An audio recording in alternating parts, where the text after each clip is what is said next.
శ్రీ గురుభ్యో నమః. శ్రీ విష్ణు సహస్రనామ స్తోత్రం 46వ శ్లోకం.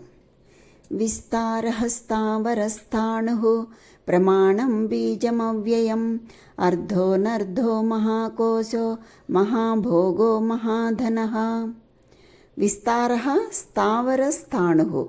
విస్తారః అంటే సమస్త లోకములు తనయందే విస్తరించి ఉన్నవాడు. స్థావరస్థాణు అంటే కదలుట మెదలుట లేనివాడు. ప్రమాణం అంటే సకలమునకు ప్రమాణమైనవాడు. బీజమవ్యయం క్షయము కాని బీజము అని.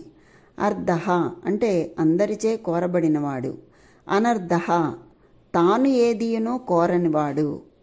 మహాకోశః అంటే అన్నమయాది పంచకోశములచే ఆవరించినవాడు. మహాభోగః అంటే ఆనంద స్వరూపమైన భోగము కలవాడు. మహాధనః అంటే గొప్ప ఐశ్వర్యం కలవాడు అని. ఈ శ్లోకంలో మనకి 426వ నామం నుంచి 434వ నామం వరకు తెలియచేసి ఉన్నారు. విస్తారహస్తావరస్థాణు ప్రమాణం బీజమవ్యయం అర్ధోనర్ధో మహాకోశో మహాభోగో మహాధనః.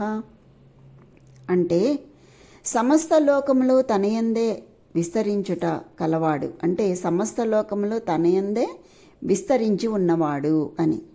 ధర్మమును స్థాపించి తరువాత శాంతించువాడు. కదలుట మెదలుట లేనివాడు. జ్ఞానస్వరూపుడు. సకలమునకు ప్రమాణమైనవాడు.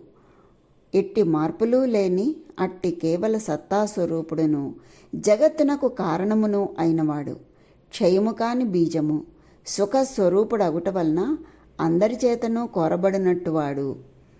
పూర్ణకాముడు కనుక తనకేదియూ అవసరం లేనివాడు. అందరిచేత కోరబడేవాడు.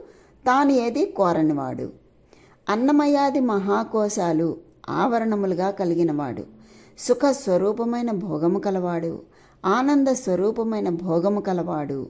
ఇంకా భోగ సాధన రూపమైన గొప్ప ధనము కలవాడు. అంటే గొప్ప ఐశ్వర్యము కలవాడు అయినటువంటి ఆ పరమాత్మనికి ప్రణామములు అని. స్వస్తి.